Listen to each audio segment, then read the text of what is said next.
আসসালামু আলাইকুম সম্মানিত ভিউয়ার্স।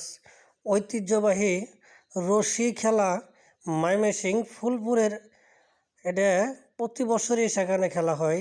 আজকে ফাইনাল খেলা আপনাদের মাঝে ভিডিওটি করে দেখানোর চেষ্টা করতেছি, ইনশাআল্লাহ দেখতে পারবেন।